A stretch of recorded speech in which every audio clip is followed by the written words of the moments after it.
Welcome back to the ELS news. आज हम बात करने वाले हैं राजस्थान विधानसभा चुनाव 2023 के ओपिनियन पोल के बारे में। जी हां दोस्तों, किसकी बनेगी सरकार, राजस्थान की 200 सीटों में से कौन मारेगा बाजी, ये तमाम जानकारी अपडेट आप सभी को इस वीडियो में जानने को मिलने वाली है। तो दोस्तों बने रहेगा हमारे साथ इस वीडियो में लास्ट तक और पूरा जरूर देख लीजिएगा। जी हां दोस्तों, राजस्थान की 200 विधानसभा सीटों के ओपिनियन पोल के बारे में बात करने से पहले एक हेडलाइन न्यूज निकलकर सामने आ रही है, उसके बारे में आपके साथ चर्चा करना चाहता हूँ। और हाँ दोस्तों, इसी के साथ आपने अभी तक ELS न्यूज चैनल को सब्सक्राइब नहीं किया है तो वीडियो के नीचे लाल कलर का लाल बटन क्लिक कीजिए, चैनल को सब्सक्राइब करके बेल आइकॉन जरूर दबाएगा ताकि हर लेटेस्ट न्यूज अपडेट से आप अपडेट रह सके इसी तरह अपने फोन पर। तो चलिए बात करते हैं कि कौन सी ब्रेकिंग न्यूज है। तो आइए तो दोस्तों बात करते हैं कि अगले साल किसकी सरकार बनेगी राजस्थान में, गलत तोड़ेंगे रिकॉर्ड या परी पार्टी पर आगे बढ़ेगा राज्य। तो आइए इसके बारे में चर्चा करते हैं। राजस्थान विधानसभा चुनाव की तैयारी अभी शुरू नहीं हुई है, लेकिन राजनीतिक पार्टियां सत्ता की कुर्सी की चाहत में चुनावी जमीन को खाद पानी देने का काम शुरू कर दिया है। और हाँ दोस्तों, राजस्थान में अगले साल किसकी बनेगी सरकार, ये हम अगले वीडियो में जानेंगे आगे। और लेकिन जिस तरह प्रदेश में कांग्रेस और भाजपा की हर साल 5 साल में सरकार बदलती रही, उससे चुनाव होने से पहले ही नतीजों का धुआं छोड़ने का काम हो चुका है, जिसमें से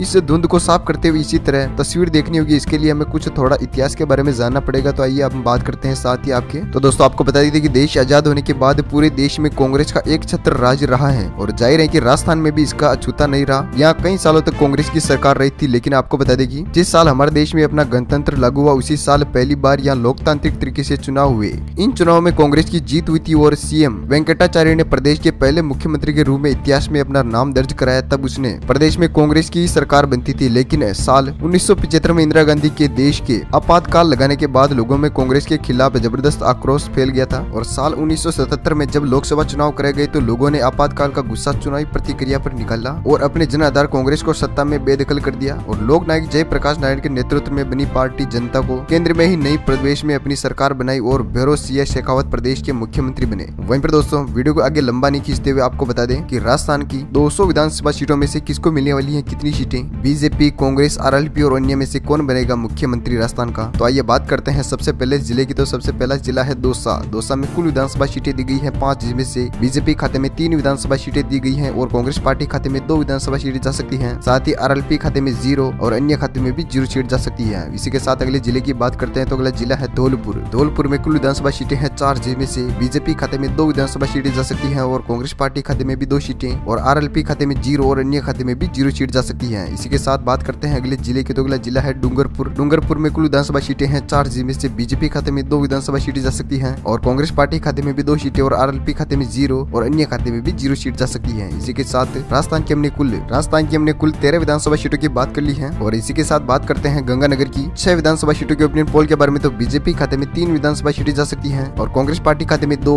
और RLP खाते में 0 और अन्य खाते में भी 1 सीट जाती हुई नजर आ रही है। इसी के साथ बात की जाए हनुमानगढ़ की 5 विधानसभा सीटों के ओपिनियन पोल के बारे में। तो बीजेपी खाते में 3 विधानसभा सीटें जा सकती हैं और कांग्रेस पार्टी खाते में 2 और RLP खाते में 0 और अन्य खाते में भी 0 सीट जा सकती है। वहीं साथ ही बात करते हैं नवगौर की 10 विधानसभा सीटों के ओपिनियन पोल के बारे में। तो बीजेपी खाते में 0 विधानसभा सीटें जा सकती हैं और कांग्रेस पार्टी खाते में भी 0 सीट जा सकती है और RLP खाते में 0 और अन्य खाते में भी 0 सीट जा सकती है। इसी के साथ हम अगले जिले की बात करते हैं तो अगला जिला है भीलवाड़ा में कुल विधानसभा सीटें हैं 7, जिसमें से बीजेपी खाते में 4 विधानसभा सीटें जा सकती हैं और कांग्रेस पार्टी खाते में 3 सीटें और अन्य खाते में भी 0 और RLP खाते में भी 1 सीट जाती हुई नजर आ रही है। इसी के साथ बात करते हैं बीकानेर की 7 विधानसभा सीटों के ओपिनियन पोल के बारे में। तो बीजेपी खाते में 3 विधानसभा सीटें जा सकती है और कांग्रेस पार्टी खाते में 2 और RLP खाते में 1 सीट और अन्य खाते में 0 सीट जा सकती है। वहीं पे इसी के साथ बात की जाए बूंदी की 3 विधानसभा सीटों के ओपिनियन पोल के बारे में। तो बीजेपी खाते में 2 विधानसभा सीटें जा सकती है और कांग्रेस पार्टी खाते में 1 सीट और अन्य खाते में 0 और RLP खाते में भी 0 सीट जा सकती है। इसी के साथ हमने कुल 59 सीटों की बात कर ली है, जिसमें से बीजेपी खाते में 33 विधानसभा सीटें जा सकती है और कांग्रेस पार्टी खाते में 21 और RLP खाते में 2 और अन्य खाते में 3 विधानसभा सीट जा सकती है। वहीं पर बात करते हैं चित्तौड़गढ़ की 5 विधानसभा सीटों के ओपिनियन पोल के बारे में। तो बीजेपी खाते में 4 विधानसभा सीटें जा सकती है और कांग्रेस पार्टी खाते में 1 सीट और RLP खाते में 0 और अन्य खाते में भी 0 सीट जा सकती है। इसी के साथ चूरू जिले की 6 विधानसभा सीटों की बात की जाए तो बीजेपी खाते में 4 विधानसभा सीटें जा सकती है और कांग्रेस पार्टी खाते में 1 सीट और RLP खाते में भी 1 और अन्य खाते में 0 सीट जा सकती है। वहीं पर बात की जाए अजमेर की 8 विधानसभा सीटों के ओपिनियन पोल के बारे में। तो बीजेपी खाते में 4 विधानसभा सीटें जा सकती है और कांग्रेस पार्टी खाते में 3 सीटें और RLP खाते में 1 और अन्य खाते में 0 सीट जा सकती है। वहीं पर हमने राजस्थान की 200 विधानसभा सीटों में से 75 सीटों की बात कर ली है, जिनमें से बीजेपी खाते में 44 विधानसभा सीटें जा सकती है और कांग्रेस पार्टी खाते में 25 सीटें और RLP खाते में 3 और अन्य खाते में भी 3 सीट जा सकती है। इसी के साथ बात करते हैं अलवर की 11 विधानसभा सीटों के ओपिनियन पोल के बारे में। तो बीजेपी खाते में 6 विधानसभा सीटें जा सकती है और कांग्रेस पार्टी खाते में 4 और RLP खाते में 0 और अन्य खाते में 1 सीट जाती नजर आ रही है। वहीं पर बात बात करते हैं बांसवाड़ा की 5 विधानसभा सीटों के ओपिनियन पोल के बारे में। तो बीजेपी खाते में 3 विधानसभा सीटें जा सकती हैं और कांग्रेस पार्टी खाते में 2 और आरएलपी खाते में 0 और अन्य खाते में भी 0 सीट जा सकती है। इसी के साथ 12 की 4 विधानसभा सीटों की बात की जाए, 3 विधानसभा सीटें बीजेपी खाते में जाती हुई नजर आ रही है और कांग्रेस पार्टी खाते में 1 सीट और आरएलपी खाते में 0 और अन्य खाते में भी 0 सीट जा सकती है। इसी के साथ हमने कुल राजस्थान की 200 सीटों में से 23 सीटों की बात कर ली है, जिसमें से कांग्रेस पार्टी खाते में 29 सीटें जाती हुई नजर आ रही है और बीजेपी खाते में 48 सीटें और आरएलपी खाते में 3 और अन्य खाते में भी 3 सीट जा सकती है। इसी के साथ बात करते हैं बाड़मेर की 7 विधानसभा सीटों के ओपिनियन पोल के बारे में। तो बीजेपी खाते में 4 विधानसभा सीटें जा सकती हैं और कांग्रेस पार्टी खाते में 2 और अन्य खाते में 1 और आरएलपी खाते में 0 सीट जा सकती है। इसी के साथ भरतपुर की 7 विधानसभा सीटों के ओपिनियन पोल के बारे में बात की जाए तो 4 विधानसभा सीटें बीजेपी खाते में जाती हुई नजर आ रही है और कांग्रेस पार्टी खाते में 3 सीटें और आरएलपी खाते में 0 और अन्य खाते में भी 0 सीट जा सकती है। इसी के साथ बात करते हैं जैसलमेर की 2 विधानसभा सीटों के ओपिनियन पोल के बारे में। तो बीजेपी खाते में 1 विधानसभा सीट जा सकती है और कांग्रेस पार्टी खाते में भी 1 सीट और आरएलपी खाते में 0 और अन्य खाते में भी 0 सीट जा सकती है। इसी के साथ हमने कुल राजस्थान की 113 विधानसभा सीटों की बात कर ली है, जिनमें से बीजेपी खाते में 64 विधानसभा सीट जा सकती है और कांग्रेस पार्टी खाते में 40 और आरएलपी खाते में 5 और अन्य खाते में 4 विधानसभा सीटें जा सकती है। इसी के साथ बात की जाए जालौर की 5 विधानसभा सीटों के ओपिनियन पोल के बारे में। तो बीजेपी खाते में 2 विधानसभा सीटें जा सकती है और कांग्रेस पार्टी खाते में 3 और आरएलपी खाते में 0 और अन्य खाते में भी 0 सीट जा सकती है। इसी के साथ बात करते हैं झालावाड़ की 4 विधानसभा सीटों के ओपिनियन पोल के बारे में। तो बीजेपी खाते में 2 विधानसभा सीटें जा सकती है और कांग्रेस पार्टी खाते में भी 2 सीटें और आरएलपी खाते में 0 और अन्य खाते में भी 0 सीट जा सकती है। इसी के साथ बात की जाए झुंझुनू की 7 विधानसभा सीटों के ओपिनियन पोल के बारे में। तो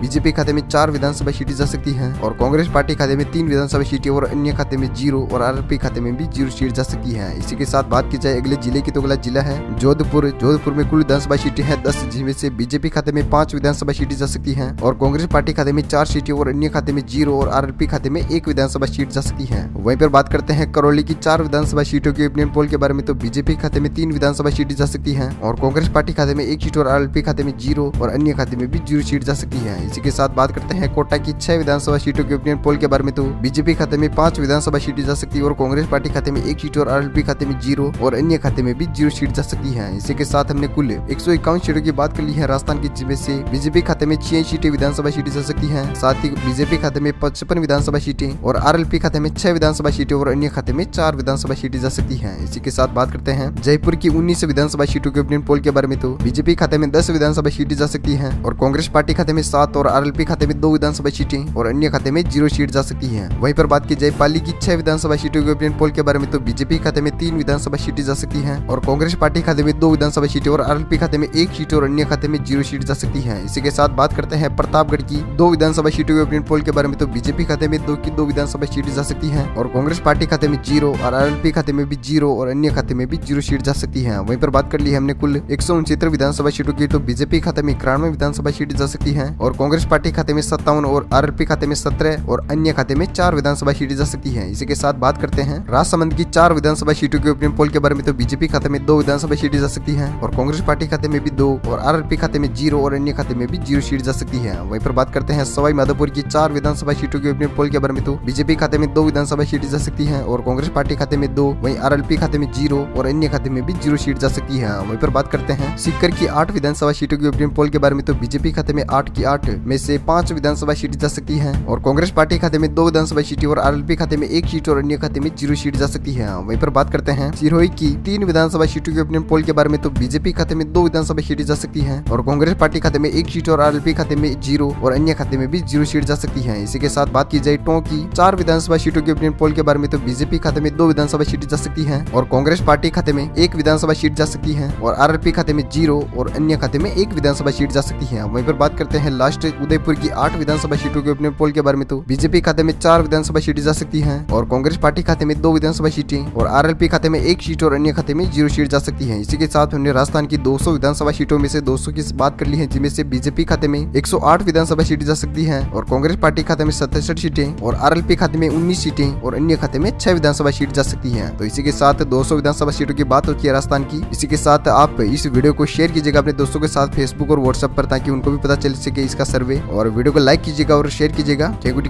जय भारत, वंदे मातरम। मिलते हैं वीडियो।